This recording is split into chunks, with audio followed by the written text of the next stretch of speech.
ఎంత మధురమైనది యెహోవా నామము.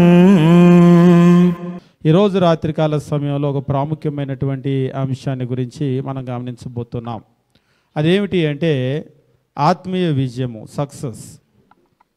లోకంలో సక్సెస్ అనేటువంటి మాట చాలా ఎక్కువగా వింటూ ఉంటాం. ఇంకా చెప్పాలి అంటే ప్రతి వాళ్ళు కూడా ఈ సక్సెస్ గురించి పరితపిస్తూ ఉంటారు. సక్సెస్, విజయము. మనము ఏ రంగంలోనైనా సరే చూసినప్పుడు ఆ రంగంలో సక్సెస్ అనేటువంటిది ఉంటుంది. అంటే సక్సెస్ అంటే సక్సెస్ అనేటువంటిది ఏమిటి అంటే సక్సెస్ అనేటువంటి దాన్ని విజయం అని, లేదంటే కార్యసిద్ధి అని, లేదంటే మనము ఏ పని అయితే చేస్తున్నామో దానిలో దాని యొక్క గురి దగ్గరకు చేరుకోవటమో ఇలాగా దానికి అర్థాన్ని ఇస్తూ ఉంటాడు సక్సెస్ అనేటువంటి మాటకు. అంటే ప్రతి రంగంలో కూడా సక్సెస్ అనేటువంటిది ఉంటుంది. సక్సెస్ అనేటువంటిది కేవలం ఒక రంగానికి చెందింది కాదు. మనము ఆత్మీయ జీవితాన్ని ప్రారంభించినప్పుడు ఆత్మీయ జీవితంలో కూడా సక్సెస్ అనేటువంటిది ఉంటుంది. అంటే మనము ఏం చేస్తే సక్సెస్ అయినట్లు. ప్రతి రంగంలో కూడా మీరు చూస్తూ ఉంటారు కదా, ప్రతి రంగంలో కూడా ఆ రంగంలో ఉన్న ఉన్నతమైనటువంటి వ్యక్తి ఎవరు, లేదంటే ఉన్నతమైనటువంటి స్థితి ఏమిటి అనేటువంటిది చూస్తూ ఉంటారు. ఒకసారి మేము ఒక కారు కొనటానికి వెళ్ళినప్పుడు దాన్ని సేల్ చేసేటువంటి వ్యక్తి మాట్లాడుతూ ఉన్నాడు. ఏం లేదు సార్, ఇంకొక 2 కార్లు కనుక అమ్మానంటే నా టార్గెట్ చేరుకుంటాను అని అన్నాడు. అన్నప్పుడు నేను అడిగాను, టార్గెట్ అంటే ఇప్పుడు అసలు మీకంటూ ఒక గోల్ ఉంటుంది కదా, ఏమిటి మీ గోలు అంటే, నా గోల్ ఏమీ లేదండి, ఇప్పుడు నేను ఉన్నటువంటి ఈ స్థితిలో నుంచి, అంటే ఆయన ఒక సేల్స్ మ్యాన్గా ఉన్నాడు, ఆయన పైన ఉన్నాడు కదా బాసు, ఆ లెవెల్కి వెళ్ళాలి అనేటువంటిది నా గురి అని అన్నాడు. సరే, ఆ లెవెల్కి వెళ్తావు కష్టపడి, ఆ తర్వాత ఏమిటి అంటే ఇంకేమీ లేదు సార్, ఆ పైన ఇంకొక లెవెల్ ఉంటుంది, ఈ జీవితానికి అక్కడికి వెళ్తే చాలు, అంతకంటే పెద్దగా ఏం కోరుకోవట్లేదు అన్నాడు. అయితే కొంతమందికి ఆ గురి ఉండదు. ఏదో వచ్చామా, ఉద్యోగం చేసుకున్నామా, జీతం వచ్చిందా, వెళ్ళిపోయామా. కానీ కొందరికి మాత్రం ఒక గురి ఉంటుంది. అంటే నేనున్న స్థితి నుంచి ఇంకొక మెట్టు పైకి ఎక్కాలి, లేదంటే ఇక్కడికి చేరుకోవాలి, అక్కడికి చేరుకోవాలి. అది ఉన్నటువంటి వాళ్ళని మరొక రకంగా చెప్పాలంటే లోకము దాన్ని విజన్ అని చెప్పేసి అంటుంది. అంటే వాళ్ళకంటూ ఆ ఒక విజన్ ఉంది. అంటే నేనేం చేయాలి, నేను ఎక్కడికి చేరాలి అనేటువంటి ఒక విజన్ అనేటువంటిది ఉంది. ఈరోజు ఆత్మీయ జీవితంలో చాలామందికి ఆ విజన్ ఉండదు. ప్రార్థనకు వస్తూ ఉంటారు, అసలు మీరు ఏం అవ్వాలనుకుంటున్నారు, ఏం సాధించాలనుకుంటున్నారంటే ఏం సాధించేది ఏమి లేదండి, ఆదివారం రావటం వెళ్ళటం అంతవరకు, అంతకుమించి ఏం కోరుకోవటం లేదు. చాలామందిని మీరు అడగండి, పోనీ ఇంకా వాళ్ళు ఏం కోరుకుంటారంటే, ఏం కోరుకుంటాం, ఇంట్లో బియ్యం అయిపోయినాయి, బియ్యం కావాలి, లేదంటే కూరగాయలు, తినటానికి తిండి, ఉండటానికి ఇల్లు, కట్టుకోవటానికి బట్టలు, పెద్దగా ఏం కోరుకోవట్లేదు బ్రదర్ అన్నారు ఒకళ్ళు. నిజంగా పెద్ద పెద్ద కోరికలు ఏమీ లేవు. తినటానికి తిండి, కట్టుకోవటానికి బట్ట, ఉండటానికి ఇల్లు, పిల్లలు బాగుండాలి, మేము బాగుండాలి, అంతే. అంతకుమించి పెద్దగా ఏం కోరుకోవటం లేదు. అంటే మీరు గమనించండి, వీళ్ళు ఏం సాధిస్తారు అంటే ఒక మనిషి ఏం కోరుకున్నాడో అదే సాధిస్తాడు. వీళ్ళు ఏం సాధిస్తారు, బియ్యము, ఉప్పు పప్పు, తినటానికి తిండి, కట్టుకోవటానికి బట్టలు, ఉండటానికి ఇల్లు, లేదా పిల్లలు బాగుండాలన్నారు కదా, పిల్లలు బాగుండేది, ఇదే వీళ్ళు సాధించేది. ఎందుకంటే వాళ్ళు కోరుకునేది అదే కదా. మన ఆత్మీయ జీవితంలో మనం ఏం కోరుకుంటున్నాం, ఇంతేనా మనం కోరుకునేది? కానీ దేవుడు అంతకు మించి మన నుంచి కోరుకుంటున్నాడు. అదేమిటంటే ఎఫెసీయులకు రాసినటువంటి పత్రిక మనం గమనించేటప్పుడు దేవుని వాక్యం ఈ రీతిగా తెలియజేస్తూ ఉంటాడు. అపోస్తలుడైనటువంటి పౌలు ఎఫెసీయులకు పత్రిక రాస్తూ 4వ అధ్యాయము మనం గమనించినప్పుడు 4వ అధ్యాయము 11-12 వచనాలు చూసినట్లయితే, మనమందరము విశ్వాస విషయంలోనూ దేవుని కుమారుని గూర్చిన జ్ఞాన విషయంలోనూ ఏకత్వం పొంది సంపూర్ణ పురుషుల మగు వరకు, అనగా క్రీస్తుకు కలిగిన సంపూర్ణతకు సమానమైన సంపూర్ణత గలవార మగు వరకు, సంపూర్ణ పురుషుల మగు వరకు, సంపూర్ణ పురుషుల మగు వరకు, అనగా క్రీస్తుకు కలిగినటువంటి సంపూర్ణతకు సమానమైనటువంటి సంపూర్ణత గలవార మగు వరకు ఆయన ఎలాగూ నియమించనో అని చెప్పేసి అంటాడు. ఒకవేళ మనల్ని గురించి మనకు విజన్ ఉందో లేదో కానీ మనల్ని గురించి దేవునికి విజన్ ఉంది. ఏమిటా విజను? మనల్ని గురించి దేవునికి ఒక విజన్ ఉంది. ఏమిటా విజన్? మనమందరము కూడా సంపూర్ణత పొందాలి. ఎలాంటి సంపూర్ణత? సంపూర్ణ పురుషుల మగ వరకు అనగా క్రీస్తుకు కలిగినటువంటి సంపూర్ణతకు సమానమైన సంపూర్ణత గలవార మగ వరకు. ఒక పిల్లవాడు నేను టెన్త్ పూర్తి చేయాలి అని అనుకున్నాడు. ఉదాహరణకి 10th క్లాసు ఎగ్జామ్ రాశాడు, 10th రిజల్ట్స్ వచ్చినాయి, ఎగ్రికి అంతేస్తాడు, నేను 10th పాస్ అయిపోయాను అని చెప్పేసి. ఒకవేళ ఆయన గురి 10th కాదు, ఒకవేళ ఆయన ఏదో ఇంజనీర్ అవ్వాలి, డాక్టర్ అవ్వాలని అనుకున్నాడు. 10th పూర్తి చేయటం, ఇంటర్కి వెళ్ళటం, ఇంటర్ తర్వాత ఒకవేళ అనుకున్నట్లుగా ఇంజనీరింగ్లోకో ఆయన మెడిసిన్లోకో వెళ్ళటమో, ఒకవేళ ఆయన ఇంజనీర్ అయిన తర్వాత డాక్టర్ అయిన తర్వాత ఉద్యోగంలో కూడా వచ్చాడు అనుకోండి, ఆయన నా గురి పూర్తయిపోయింది, ఆయన లక్ష్యాన్ని సాధించినందుకు ఆయన చాలా సంతోషిస్తూ ఉంటాడు. ఈరోజు లోకంలో ప్రతి ఒక్కరికి కూడా ఒక లక్ష్యం ఉంటుంది. చదువుకునేటువంటి వాళ్ళకు, ఉద్యోగంలో ఉన్న వాళ్ళకు, ఇందాక నేను చెప్పాను కదా, ఆయన సేల్స్ మ్యాన్కు ఒక లక్ష్యం అనేటువంటిది ఉంది. ఆయన తన పైన ఉన్నటువంటి వాళ్ళని చూస్తూ ఉన్నాడు. ఈరోజు ఆత్మీయ జీవితంలో క్రైస్తవులమైనటువంటి మనము మన లక్ష్యం ఏమిటి? ఏ లక్ష్య సాధన కొరకు మనం కృషి చేస్తూ ఉన్నాం? ఇంట్లో బియ్యం లేవు, కూరగాయలు లేవు, ఉప్పు బొప్పు, తినడానికి తిండి, కట్టుకోవటానికి బట్టలు, ఉండటానికి ఇల్లు, ఇదేనా మన లక్ష్య సాధన? ఈరోజు క్రైస్తవుల్లో కొంతమంది యొక్క లక్ష్యం అదే. ఆ లక్ష్యం సాధించడానికే వాళ్ళు ప్రయాసపడుతూ ఉన్నారు. కానీ దేవుడు మన నుంచి ఏం కోరుకుంటున్నాడంటే మనమందరము కూడా సంపూర్ణులం అవ్వాలి, అనగా క్రీస్తుకు కలిగినటువంటి సంపూర్ణతకు సమానమైనటువంటి సంపూర్ణత మనము సాధించాలి. ప్రశ్న ఏమిటంటే మరి ఈ లక్ష్యం అనేటువంటిది ఎట్లా సాధించగలం? ఇందులో సక్సెస్ అనేటువంటిది ఎలా వస్తుంది? ప్రతి రంగంలో కూడా సక్సెస్కు, విజయానికి ఇన్ని మెట్లు అన్ని మెట్లు అని మీరు లోకంలో చూస్తూ ఉంటారు. దాని మీద పెద్ద పెద్ద పుస్తకాలే రాస్తూ ఉంటారు. విజయానికి కొంతమంది ఏం చేస్తూ ఉంటారంటే సూత్రాలు రాస్తూ ఉంటారు. నువ్వు సక్సెస్ సాధించాలంటే ఏం చేయాలి అనేటువంటిది. ఈరోజు మనం ఏం గమనించబోతున్నామంటే ఇలాంటి సూత్రాలు, మెట్లు లోకస్తులు చెప్పేటువంటిది కాదు, కానీ బైబిల్లో ఆల్రెడీ సక్సెస్ సాధించినటువంటి వాళ్ళు ఉన్నారు. వాళ్ళ నుంచి కొన్నింటిని మనం నేర్చుకోవడానికి ప్రయత్నం చేద్దాం. క్రీస్తు ప్రభు తరువాత నేను క్రీస్తుని పోలి నడుచుకున్నాను అని చెప్పినటువంటి ఏకైక వ్యక్తి బైబిల్లో ఎవరైనా ఉన్నారు అంటే కొరింథీయులకు రాసినటువంటి మొదటి పత్రిక 11వ అధ్యాయము 1వ వచనములో నేను క్రీస్తుని పోలి నడుచుకున్న ప్రకారము మీరు నన్ను పోలి నడుచుకునుడి. ఎవరి మాట చెప్పింది? అపోస్తులైనటువంటి పేతురా, యోహానా? ఇద్దరు కాదా? మల్టిపుల్ చాయిస్లో ఏ పేతురు, బి యోహాను, సి పౌలు, డి ఎవరు కాదు అని అన్నాం అనుకోండి, ఇందులో కూడా మీరు నమ్మరు, కానీ ఇందులో కూడా కన్ఫ్యూజ్ అయ్యే వాళ్ళు ఉన్నారు. చేస్తే గీస్తే ఎక్కువ సేవ, మొదటి సేవ చేసింది పేతురే, పేతును కూడా తీసేయలేము అని ఆలోచన చేసి ఈజీగా ఇచ్చినప్పుడే కన్ఫ్యూజ్ అవుతూ ఉంటారు. ఒకసారి 100 మార్కులు రావడానికి పేపర్ డిజైన్ చేసిన ఎక్కువగా ఆలోచన చేసేసి కన్ఫ్యూజ్ అవుతూ ఉంటారు. ఇక్కడ కూడా మనం గమనించినప్పుడు కొరింథీయులకు రాసిన పత్రిక అనగానే పౌలు, అపోస్తులైన పౌలు కొరింథీయులకు రాసిన పత్రిక కాబట్టి అపోస్తులైనటువంటి పౌలు చెప్పినటువంటి ఈ మాట, నేను క్రీస్తుని పోలి నడుచుకొనుచున్న ప్రకారము. ఇంకా చెప్పాలంటే ఇక సమాధుల మీద అంటే సమాధుల మీద ఉండేటువంటి రాళ్ళు ఉంటాయి కదా, ఆ రాళ్ళ మీద వేసేటువంటి ఒక ఫేమస్ వచనం ఉంది. తిమోతికి రాసినటువంటి 2వ పత్రిక మనం గమనించినప్పుడు ఒక ఫేమస్ వచనం అక్కడ ఉంటుంది. మంచి పోరాటమో పోరాడి తిని, 7వ వచనమో, మంచి పోరాటము పోరాడి తిని. ఇదంతా మన ఊరిలో ఉన్నోళ్ళు బండ్ల మీద వేసుకుంటే వాళ్ళకి చెందిన మాట కాదు. వాస్తవంగా నిజంగా ఈ మాట చెప్పింది ఎవరు అంటే పౌలు గారు. ఆ మాట ఆయనకి చెందిన మాట.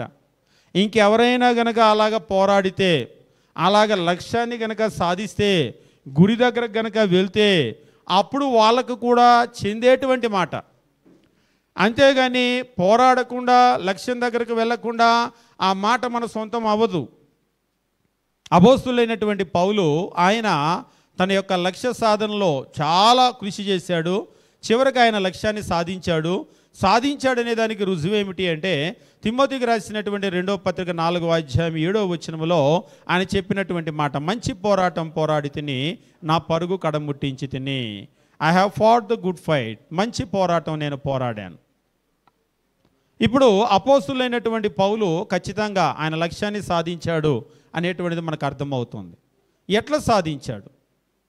అపోస్తులైనటువంటి పౌలు నుంచి మనం నేర్చుకునేటువంటి విషయాలు ఏమిటి? నెంబర్ 1, ఎవరైనా సరే విజయాన్ని సాధించాలి అంటే, ముఖ్యంగా ఆత్మీయ జీవితంలో విజయాన్ని సాధించాలి అంటే ప్రిన్సిపల్ నెంబర్ 1, మొట్టమొదటి సూత్రం ఏమిటి అంటే, మనము ఎంత పనికి మాలిన వాళ్ళమో, బాగా చెప్తున్నా, కరెక్ట్గానే చెప్తున్నాను, మనము ఎంత పనికి మాలిన వాళ్ళమో, అన్వర్తీ పర్సన్ అంటే దేనికి పనికిరాడు అని అంటారు కదా, పనికిరాడు పనికి మాలిన రెండు ఒకటే, మాట వేరు. కానీ మనం ఎందుకు పనికిరాని వాళ్ళం, ఎందుకు పనికిరాని వాళ్ళం, పనికి మాలిన వాళ్ళం, దీనిని మొట్టమొదట మనం ఒప్పుకోగలగాలి. మనము ఎందుకు పనికిరాని వాళ్ళమో అనేటువంటి మన అన్వర్తీనెస్ని we have to confess our unworthiness. నేను సంథింగ్ సమ్వాట్ అని కనుక అనుకుంటే, నేనేదో అంతా ఇంత అంటారు కదా తెలుగులో, నేను ఇంత అని కనుక అనుకున్నాను అనుకోండి, మనం ఏమీ సాధించలేం. మనం ఏదైనా సాధించాలి ఆత్మీయ జీవితంలో అనుకుంటే మనం ఫ్రమ్ జీరో నుంచి మనం మొదలు పెట్టాలి. మీరు గమనించండి, అపోస్తులైనటువంటి పౌలు, వాస్తవంగా ఆయన కనుక గమనించినట్లయితే, ఆయన ఎడ్యుకేషన్ కనుక చూసినట్లయితే సాధారణమైన వ్యక్తి ఏం కాదు ఆయన.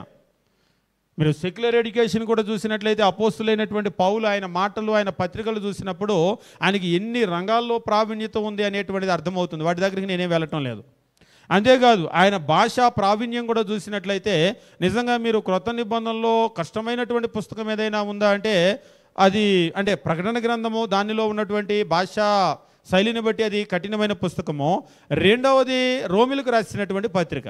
థియాలజీలో ఛాలెంజ్ ఏదన్నా ఉందా అంటే రోమిలకు రాసిన పత్రిక. బైబిల్ స్కూల్లో ఒక స్టాండర్డ్ ఉంటుంది, ఒక కొలత. రోమాపత్రిక అర్థమైంది అంటే వాళ్ళ క్రొత్త నిబంధన అర్థమైంది అని అర్థం.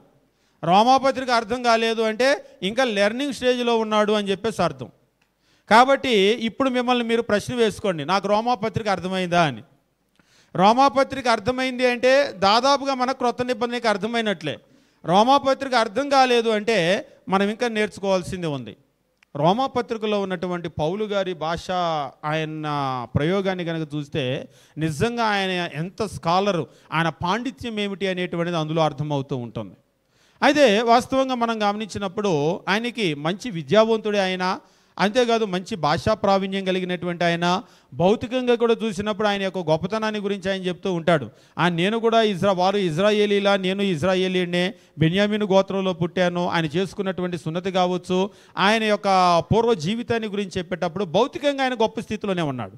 కానీ ఆయన ఎంత గొప్ప స్థితిలో ఉన్నా కానీ ఆయన యొక్క అన్వర్తీనెస్ని ఆయన ఒప్పుకోగలిగాడు. ఇంకా చెప్పాలి అంటే కొన్ని వచనాలు మనం చదువుకుందాం. రోమిలకు రాసినటువంటి పత్రిక 7వ అధ్యాయాన్ని మనం గమనించేటప్పుడు అపోస్తలుడైనటువంటి పౌలు మాట్లాడుతూ ఇక్కడ తన యొక్క ఆత్మీయ జీవితము ఏ స్థితిలో ఉన్నది అనేటువంటి విషయాన్ని మాట్లాడుతూ కొన్ని విషయాలను తెలియజేస్తూ ఉన్నాడు. తెలియజేస్తూ 7వ అధ్యాయము మనం గమనించినట్లయితే 7వ అధ్యాయము 18వ వచనము, నాయందు అనగా నా శరీరమందు అంతా మంచిదే నివసించుచున్నదని నేను ఎరుగుదును, ఎందుకంటే నేను నెంబర్ 1 సేవకుణ్ణి. బాగా చూడాలి, 18వ వచనం చదువుతున్నాను. ఇవన్నీ లేవేంటి అనుకోబాకండి, బాగా చూస్తే ఉంటాయి. నాయందు అనగా నా శరీరమందు అంతా మంచిదే నివసించుచున్నదని నేను ఎరుగుదును, ఎందుకంటే నేను నెంబర్ 1 సేవకుణ్ణి. అలా అనుకున్నాడు ఆయన, అలా ఫీల్ అయ్యాడా? ఈరోజు కొంతమంది అలాగనే ఫీల్ అవుతూ ఉంటారు, నేను నెంబర్ 1 సేవకుని. వాళ్ళకి వాళ్ళే. ఒకసారి ఒక ఆయన అంటున్నాడు, నువ్వు నెంబర్ 1 ఎవరన్నారు అంటున్నాడు. ఎవరో అనేది అంటే నాకు తెలుసుగా అంటున్నాడు.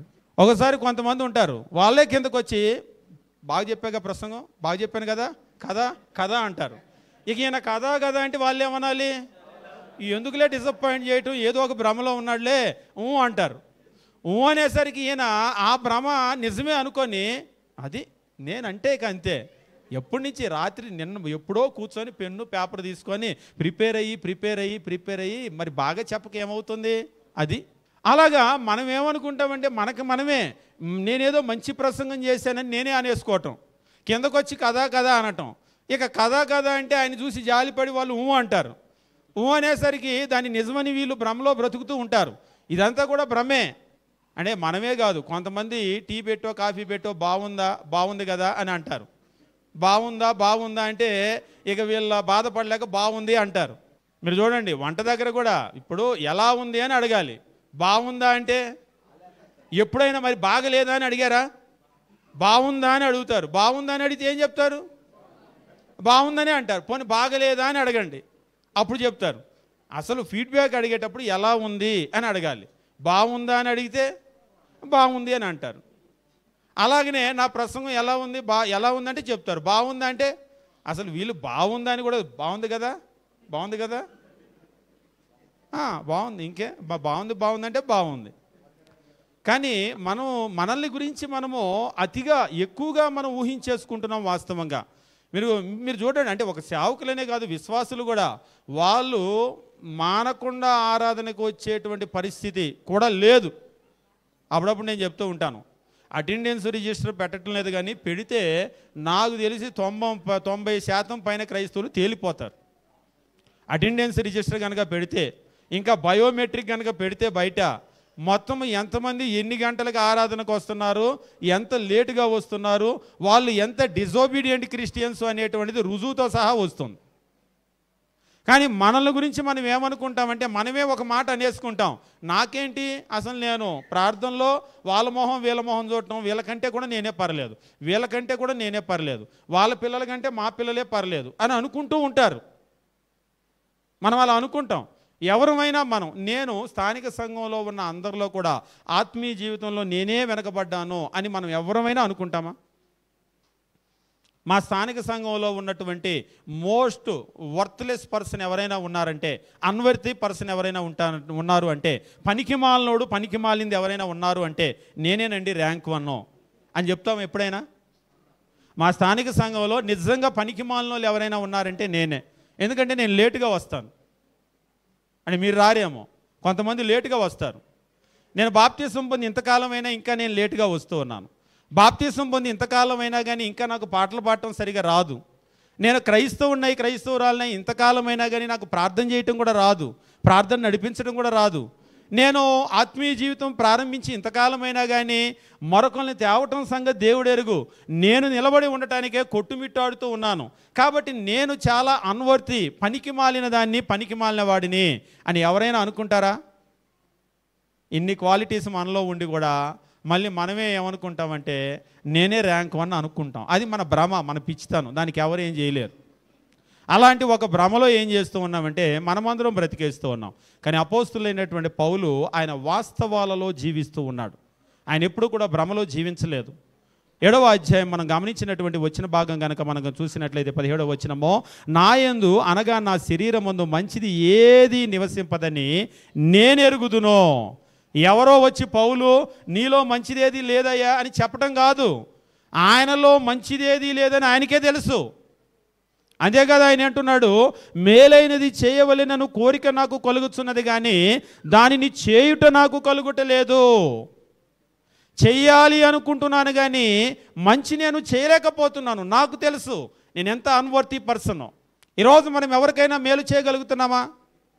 మన ఆత్మీయ జీవితము నిజంగా మనం అంతా ఇంత అని అనుకుంటాం కానీ మన వల్ల ఎంతమంది బ్రతుకుతున్నారు?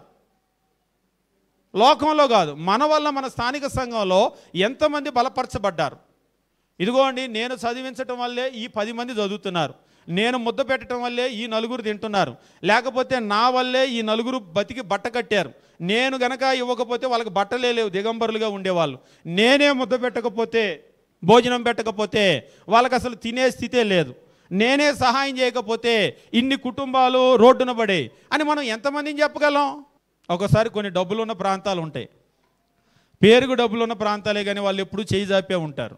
ఎంత కాలమైనా కానీ దేవుడు వాళ్ళని ఎంత దీవించినా కానీ వాళ్ళకి ఏమిటంటే ఇదొక వ్యసనం, చేయి జాపటం అనేటువంటిది ఒక వ్యసనం. వాళ్ళు ఎవరిని బతికించకపోగా మీరు మాకేం చేశారు, మాకేం చేశారు, మాకేం చేశారు. తెలుగులో ఒక సామెత ఉంటుంది, మా ఇంటికి వస్తే ఏం తెస్తారు, మీ ఇంటికి వస్తే ఏమి ఇస్తారు. ఈరోజు క్రైస్తవ్యం కూడా అలాగనే అయిపోయింది. నిజంగా మనం ఎవరికి మేలు చేయటం లేదు, చెయ్యాలన్న కోరిక కలగటం లేదు. అపోస్తులైన పౌలుకైనా మేలైనది చేయాలన్నటువంటి కోరిక కలుగుతుంది, కానీ చేయలేకపోతున్నాడు. మనకి కోరిక కలగటం లేదు, చేయటము కలగట్లేదు. అసలు ఏ బాధ లేదన్నాడు ఒక ఆయన. ఏదన్నా కలిగి చేయలేకపోతే డిసప్పాయింట్మెంట్ ఉంటుంది, అయ్యో నేనేం చేయలేకపోతున్నానని. కోరిక లేదు, చేసేది లేదు, కాబట్టి మనలో అసలు సమస్య లేదు. కానీ పౌలు గారి పరిస్థితి ఎట్లుందంటే ఆయన స్థితి ఏమిటి అనేటువంటిది ఎదుటి వాళ్ళు వచ్చి ఏ వేలెత్తి చూపించటం కాదు, ఆయనే ఒప్పుకుంటున్నాడు. నా యందు అనగా నా శరీరమందు మంచిది ఏది నివసింపదని నేను ఎరుగుదును. మంచిది ఏది నివసింపదని నేను ఎరుగుదును. అంతేకాదు మేలైనది చేయవలననే కోరిక నాకు కలుగుతున్నది కానీ దానిని చేయటమో నాకు కలగటం లేదు అని చెప్పేసి అంటున్నాడు. అంతేకాదు కింది వచనంలో వాస్తవాన్ని ఆయన ఎంత బహిరంగంగా ఒప్పుకుంటున్నాడు చూడండి. 19వ వచనం, నేను చేయగోరు మేలు చేయక చేయగోరని కీడు చేయుచున్నాను. నేను ఈరోజు కీడు చేస్తున్నాను అని ఒప్పుకునే వాళ్ళు ఎంతమంది ఉంటారు? నేను చేసే అన్ని పనికి మాలిన పనులేనండి అని ఎంతమంది ఒప్పుకోగలుగుతారు? నేను చేతులు ఎత్తమంటే నా ఒక్కడ చేయి తప్ప ఎవరు చేయలేవదు. మీరందరూ నా వైపు ఎంత చూపులు చూస్తారు, ఈయన పనికి మాలినోడు. నిజంగానే మేము పనికి మాలిన వాళ్ళమే. ఎందుకంటే ఇక్కడ చెప్పినట్లుగా 19వ వచనంలో చెప్పినట్లుగా నేను చేయగోరు మేలు చేయక చేయగోరని కీడు చేయుచున్నాము. నిజంగానే మనం కీడు చేయటం లేదు అంటే అది పెద్ద అబద్ధం. మనం కీడు చేస్తూ ఉన్నాం, అబద్ధం ఆడుతున్నాం, మోసం చేస్తున్నాం, మనలో అసూయ ఉంది, మనలో కలహం ఉంది. ఇంకా చెప్పాలంటే ఎత్తులకి పై ఎత్తులు కనుక వేయటం మొదలు పెడితే ఎదుటోళ్ళు చిత్తు అవుతారు. ఒకసారి ఒక ఆయన అంటున్నాడు, నేను గనక ఎత్తుకు పై ఎత్తేస్తే ఎందుకు పనికిరావురా నువ్వు అని. ఇంకా ఆయన అంటున్నాడు, నేను నెంబర్ 1 పనికిమాలినోడిని. ఎవరో చెప్పడం కదా, ఆయనే చెప్పుకుంటున్నాడు, నేను నెంబర్ 1 పనికిమాలినోడిని, తలకాయలు మార్చేవాడిని, నేను మామూలోని కాదు, ప్రార్థనకు వచ్చాను కాబట్టి ఇట్టున్నాను అన్నాడు. పోనీలే, ప్రార్థనకు వచ్చి అట్టున్నాడు, ఒకవేళ రాకపోతే ఎట్టుండేదు. కొంతమంది అయితే వచ్చి కూడా తలకాయలు మారుస్తారు. ఆయన రాకముందు మార్చాడు. కొంతమంది వచ్చి తలకాయలు మారుస్తారు, వచ్చి కూడా నెంబర్ 1 పనికిమాలినోళ్ళలాగా ఉంటారు. అన్ని పనులు చేస్తూనే ఉంటాం. అది ఏమిటి అంటే క్రైస్తవం యొక్క ప్రారంభ దశ. ఒక బిడ్డ పుట్టినప్పుడు నడిచేటప్పుడు ఎలా తడబడుతూ ఉంటాడో, పెరిగి పెద్దవాడైనప్పుడు బాగానే నడుస్తాడు, కానీ ప్రారంభంలో తడబడుతూ ఉంటాడు. క్రైస్తవ జీవితంలో మనం కూడా ఏంటంటే ప్రారంభంలో ఆత్మీయ జీవితంలో తడబడుతూ ఉంటాం. ఖచ్చితంగా మనం దాన్ని ఒప్పుకోవాలి. నేనేదో అంతా ఇంత అని మనం మాట్లాడకూడదు. మొట్టమొదటి విషయం ఏమిటి అంటే, విజయానికి మొట్టమొదటి విషయము మన యొక్క స్థితిని మనం ఒప్పుకోగలగాలి. మనము ఎంత పనికిమాలిన వాళ్ళగా ఉన్నామో దాన్ని మనం ఒప్పుకోగలగాలి. మన అన్వర్తీనెస్ని మనం ఒప్పుకోగలగాలి. ఒప్పుకున్నామనుకోండి, నాకు రాదు అనుకుంటే నేను నేర్చుకుంటాను, నాకు వచ్చు అనుకుంటే ఇంక నేనేం నేర్చుకుంటాను? నేనేమి నేర్చుకోలేను. కొంతమంది నేర్చుకోలేకపోవటానికి ప్రధానమైన కారణం ఏమిటి అంటే, వాళ్ళకు వచ్చు అని వాళ్ళే అనేసుకుంటారు, వాళ్ళే ఒక భ్రమలో బ్రతుకుతూ ఉంటారు. ప్రకటన గ్రంథం క్లాసులు స్టార్ట్ అయినప్పుడు కూడా చాలామంది మాకు వచ్చులే అనుకున్నారు. తర్వాత నోట్స్ చూసేటప్పుడు వాళ్ళకి అర్థమైంది ఈ విషయాలని మనం చదవలేదు కదా అని. అప్పుడు ఆ తర్వాత చాలామంది అడ్మిషన్ తీసుకున్నారు. ఇప్పుడు కూడా అడ్మిషన్ తీసుకోకుండా ఫోటోలు కొట్టుకొని వాటిని లోపల పెట్టుకొని చదువుకునే వాళ్ళు చాలామంది ఉన్నారు. అలాగ దొంగచాటుగా చూసుకోవాల్సిన అవసరం ఏముంది? నాకు రాదు అని ఒప్పుకోవటానికి మనము సిగ్గుపడాల్సిన విషయం ఏముంది? ఇప్పుడు కూడా ప్రకటన గ్రంథం మళ్ళీ ఏదైనా కొత్త పుస్తకం దొరికిందనుకోండి, దాన్ని మనం చదువుతాం, నేర్చుకుంటాం. మనం ఇంకా చెప్పాలి అంటే జీవితకాలం నేర్చుకునేటువంటి ఒక విద్యార్థి, అందులో సిగ్గుపడే విషయం ఏముంది? మనం ఏమనుకుంటామంటే, నేను ఒకసారి ఒక ఆయన అన్నాడు, ప్రకటన గ్రంథం ఇప్పుడేంటి 22 సంవత్సరాల క్రితం నేను నేర్చుకున్నాను అన్నాడు. మరి కొన్ని ప్రశ్నలు అడిగానంటే మర్చిపోయానులే, చాలా కాలం అయిందిగా అన్నాడు. మరి దాని పేరు నేర్చుకుంటున్నారా అంటారా? 22 సంవత్సరాల క్రితమే నేర్చుకున్నాను అన్నాడు. అప్పట్లో బైబిల్ స్కూల్లో చేరినప్పుడు. నాకెందుకో మరి కొన్ని ప్రశ్నలు అడగమంటారా అంటే మర్చిపోయానులే, చాలా కాలం అయిందిగా అన్నాడు. ఎందుకు ఇప్పుడు నేర్చుకున్నట్ట మర్చిపోయినట్ట అడిగాను. అంటే నేర్చుకొని మర్చిపోయాను అది అన్నాడు. నేర్చుకొని మర్చిపోయాం.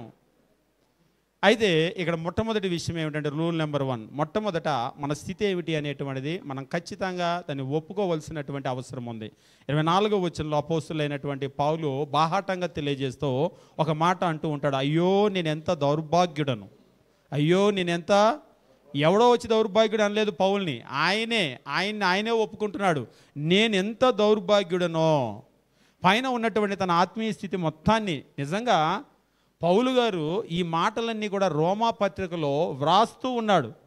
తన్ను గురించి తానే రాస్తూ ఉన్నాడు, తన ఆత్మీయ స్థితి ఏమిటి అని. ఎప్పుడైనా మనం ఇలాంటి ఆత్మీయ స్థితి మనలో ఉన్న నోరిప్పి చెప్పగలమే ఎవరికైనా?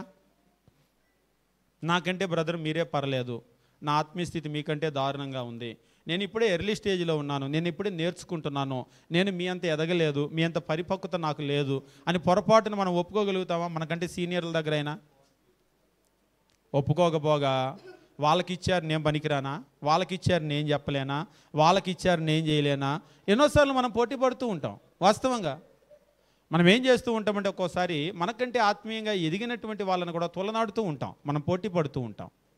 అందుకనే మనం ఎదగలిగేటువంటి అవకాశం లేదు. ఆత్మీయ జీవితంలో విజయాన్ని, సక్సెస్ని సాధించాలి అంటే మొట్టమొదటిది ఏమిటి అంటే మన యొక్క ఆత్మీయ స్థితి ఏమిటి, మనం ఎంత పనికిమాలిన వాళ్ళగా ఉన్నామో. నేను ఎంత దౌర్భాగ్యుడనో అని అంటూ ఉన్నాడు. నేను ఎంత దౌర్భాగ్యుడనో, ఈ మాట ఆయన తన నోటితో తను చెప్తూ తను వ్రాస్తూ ఉన్నాడు, లిఖితపూర్వకంగా, రికార్డెడ్గా. ఈరోజు ప్రపంచమంతా దీన్ని చదువుతున్నారు. పౌలేం సిగ్గుపడలేదు, తను దౌర్భాగ్యుడు అని చెప్పుకోవటానికి పౌలేం సిగ్గుపడలేదు. పత్రికలో రాసేసాడు నేను ఎంత దౌర్భాగ్యుడనో అని. కాబట్టి మొట్టమొదటి విషయం ఏమిటి అంటే మనము మన స్థితిని ఒప్పుకోగలగాలి. మనం జీరో దగ్గర నుంచి మొదలు పెట్టాలి. మన బాల్యం కూడా మనం చూసినప్పుడు, పిల్లలుగా మనం పుట్టినప్పుడు, ఈరోజు ఎంత పెద్ద స్కాలర్ అయినా సరే చిన్న పిల్లవాడిగానే తన జీవితం మొదలుపెట్టాడు. ఏమీ రానివాడిగానే తన జీవితం మొదలుపెట్టాడు. ఈరోజు పెద్ద అనర్గళంగా మాట్లాడేటువంటి ఒక పండితుడైనా కావచ్చు, చిన్నప్పుడు బెబ్బెబ్బే అనే మాట్లాడి ఉంటాడు. ఆ తర్వాత ఇప్పుడు అనర్గళంగా మాట్లాడుతూ ఉన్నాడు. రాకెట్ సైన్స్ తెలిసినటువంటి ఇంజనీర్ అయినా పుట్టినప్పుడు జీరో దగ్గర నుంచే మొదలుపెట్టాడు, ఇప్పుడు ఒక పెద్ద ఇంజనీర్ అయ్యాడు. ఆత్మీయ జీవితంలో కూడా మనం జీరో నుంచే మొదలు పెడతాం. కాబట్టి మనం జీరో అని చెప్పుకోవటానికి మనం ఎప్పుడూ సిగ్గుపడవలసినటువంటి అవసరం లేదు.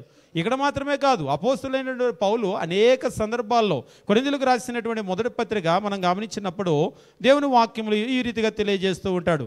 కొరింథీయులకు రాసిన మొదటి పత్రిక 15వ అధ్యాయం మనం గమనించినప్పుడు 9వ వచనము మనము గమనించినట్లయితే ఇక్కడ అపోస్తులైనటువంటి పౌలు తన గురించి మరలా చెప్పుకుంటూ, ఏలయనగా నేను అపోస్తుల అందరిలో చాలా గొప్పవాడను, ఐరోపా ఖండమంతా నేనే సువార్త ప్రకటించాను, ఆసియా ఖండమంతా నేనే సువార్త ప్రకటించాను, నేను లేకపోతే వాళ్ళకి దిక్కే లేదు, క్రీస్తు ప్రభువు కూడా దిక్కు లేదు. 9వ వచనం 10వ వచనం కాదా? పోనీ కాదంటే మీరు చెప్పండి, పౌలు గారు ప్రకటించకపోతే ఎవరు ప్రకటించేవాళ్ళు? ఆసియా, ఐరోపా అంతా. ఆయనంత స్కాలర్ ఎవరున్నారు 12 మందిలో? 12 మంది పేర్లు మీరు చదివి ఈ 12 మందిని ఒకవైపు పెట్టి, పౌలు గారిని ఒకవైపు పెట్టి, పౌలుకు ఈక్వల్ పర్సన్ ఎవరైనా ఉన్నారా అనేటువంటిది ఈ 12 మందిలో ఏ ఒక్కరినైనా చూపించండి. అప్పుడప్పుడు అనిపిస్తుంది. ఆ 12 మందిని అక్కడ పెట్టి పొరపాటున పౌలు గారు అంత జ్ఞానం ఇచ్చి మనల్ని కనుక అక్కడ పెడితే ఖచ్చితంగా మనం అనేవాళ్ళం, నేను లేకపోతే మీ 12 మందికి దిక్కే లేదు, నేను లేకపోతే దిక్కే లేదు, మీకే కాదు ప్రభువు కూడా దిక్కు లేదు. నేను ఉండబట్టి ఆసియా అంతా సువార్త పట్టుకెళ్ళా, నేను ఉండబట్టి ఐరోపా అంతా ఊరు ఊరు సువార్త వెళ్ళింది. ఏం చేస్తున్నారు మీ 12 మంది? ఏం చేస్తున్నారు అసలు? ఎప్పుడు వచ్చారు? ఏం చేస్తున్నారు? నేర్చుకోండి అయ్యా, నన్ను చూసైనా నేర్చుకోండి. ఏంటిది అది? సేవ ఎలా చేయాలో నేర్చుకోండి. నిజంగా మనలో కొంతమంది ఏం చేస్తూ ఉంటామంటే కొద్దిగా చేసి అంత మనం చూపిస్తూ ఉంటాం. కానీ ఇక్కడ మీరు గమనించినట్లయితే అంత పరిచర్య చేస్తున్నటువంటి పౌలు గారు ఆ 12 మందితో తనని పోల్చుకొని ఆయన అన్నటువంటి మాట ఏమిటి అంటే 9వ వచనము, ఏలయనగా నేను అపోస్తుల అందరిలో తక్కువడను. I'm the least of the apostles, I'm the least, తక్కువ వాడను నేను. నిజంగా ఈ మాట అనగలగాలంటే ఆత్మీయ స్థితి ఉండాలి. బ్రదర్ నాదేముందులే అని మనం అనగలగాలంటే, నేను ఎంతటి వాడినిలే, మాదేముందులే అని అనగలగాలంటే ఆ తగ్గింపు, ఆ విధేయత నేర్చుకోవాలి. ఆ విధేయత ఎవరికైతే ఉంటుందో, ఆ తగ్గింపు ఎవరైతే ఉంటుందో వాళ్ళే ఆత్మీయ జీవితంలో సక్సెస్ని చూడగలరు. అహంకారులు, గర్విష్ఠులను దేవుడు ఎదిరిస్తాడు. వాళ్ళు ఎప్పుడూ కూడా ఆత్మీయ జీవితంలో సక్సెస్ అనేటువంటి చూడలేరు. కాబట్టి ఆత్మీయ జీవితంలో మనం సక్సెస్ని చూడాలి అంటే మొట్టమొదటి విషయం ఏమిటి అంటే మనము ఖచ్చితంగా మన అన్వర్తినెస్ని మనం ఒప్పుకోగలగాలి. We have to confess. మనం ఒప్పుకోగలగాలి. ఎవరో వచ్చి మన వైపు చూపించడం కాదు, మన స్థితిని మనం ఒప్పుకోగలగాలి. అంతేకాదు దానికేం మనం సిగ్గుపడకూడదు. పౌలు గారు చెప్తూ ఉన్నాడు, ఆయన చెప్పేటప్పుడు నేను ఎంత దౌర్భాగ్యుడు అన్నాడు. అపోస్తులతో కూడా పోల్చుకుంటూ ఇంకా నాకంటే వాళ్ళు చాలా గొప్పవాళ్ళు అన్నట్లుగా వారందరిలో కూడా, అపోస్తులు అందరిలో నేను తక్కువ వాడను అని చెప్పేసి అంటున్నాడు.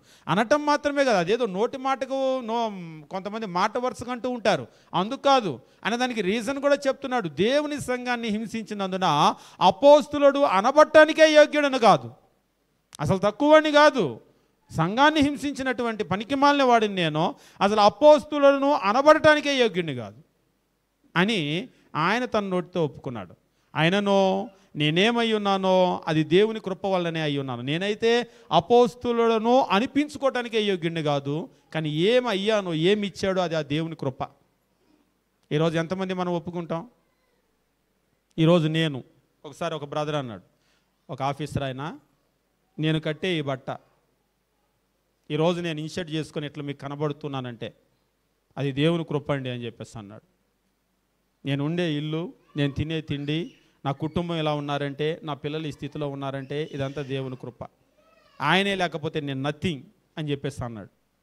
అదేంటండి మీరు ఇంత చదువుకొని ఇంత ఆఫీసర్ అయ్యారంటే, ఏం చదువు, నా బోర్డు చదువు మా ఊర్లో చాలామంది చదివారు, అందరూ ఆఫీసర్లు అవ్వలేదు, దేవుడు ఇచ్చాడు ఈ ఉద్యోగం.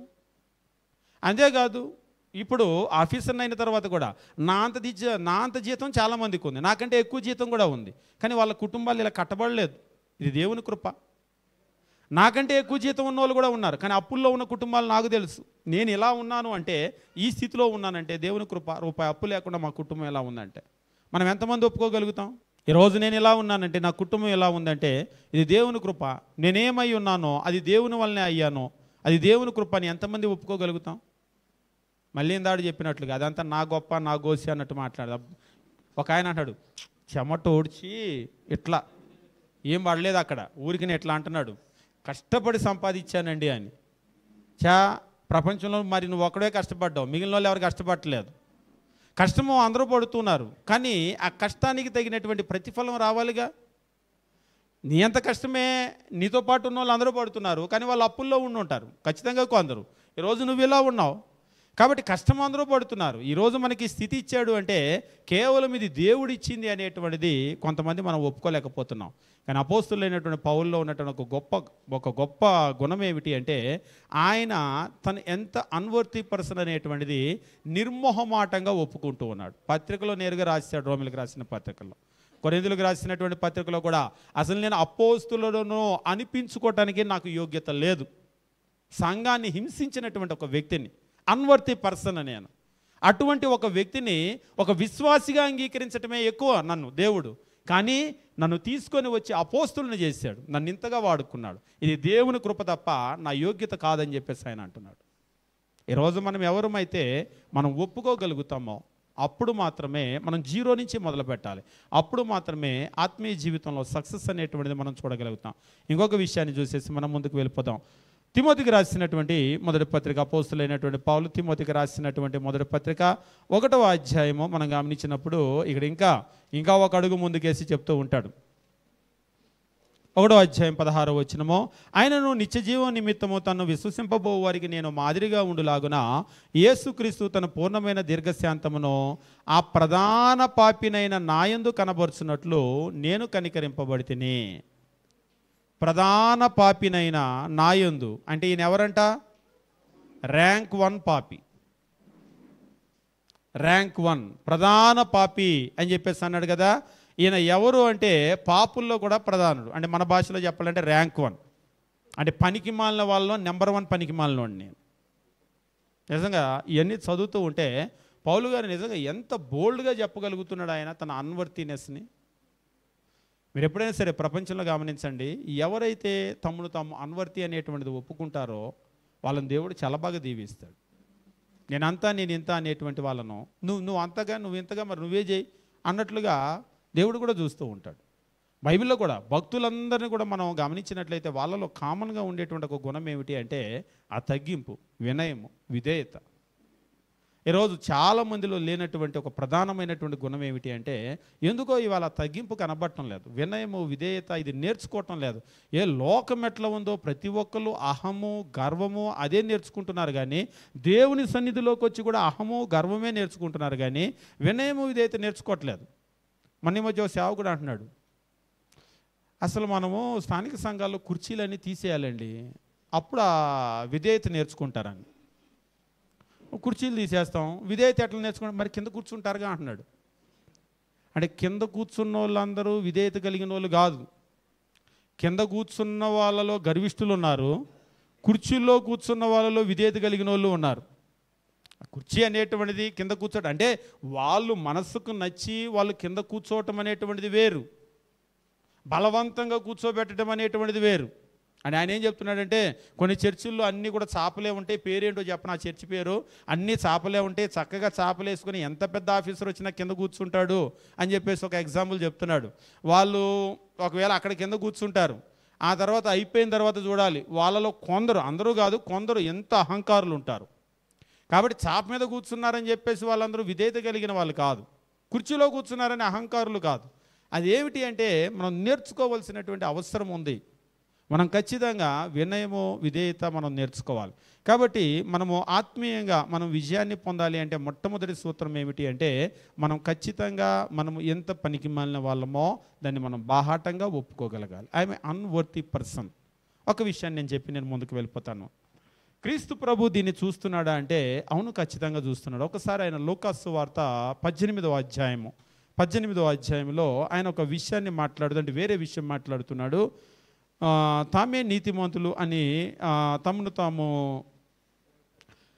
చెప్పుకునేటువంటి వాళ్ళని గురించి మాట్లాడుతూ 18వ అధ్యాయము మనం గమనించినప్పుడు ప్రార్థన చేయటానికి 2 మనుషులు వెళ్ళారు అనేటువంటి విషయాన్ని తెలియజేస్తూ ఉంటాడు.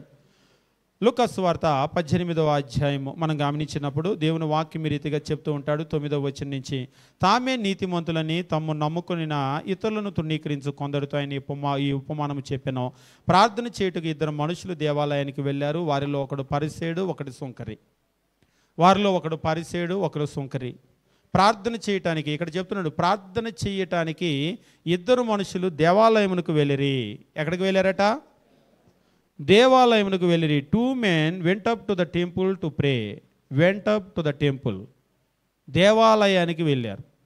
అసలు ఆ మాటలోనే ఉంటుంది, దేవాలయము, దేవుడు నివసించేటువంటి చోటది. దేవుడు నివసించే చోటు అంటే ఎంత జాగ్రత్తగా ఉండాలి. ఉదాహరణకి మీరు కలెక్టర్ ఆఫీస్కి వెళ్ళారు, ఏదో పని ఉండి వెళ్ళారు. కలెక్టర్ గారి రూమ్ ముందుకు వెళ్ళారు. కరెక్ట్గా ఆయన ఎదురుగా ఉన్నాడు. ఎంత జాగ్రత్తగా ఉంటారు మీరు? వెళ్ళి ఇలా చేతులు పెట్టుకొని ఏంటి ఉన్నాడా ఆయన అని అట్లా చూస్తారా? మీరు చూస్తారా?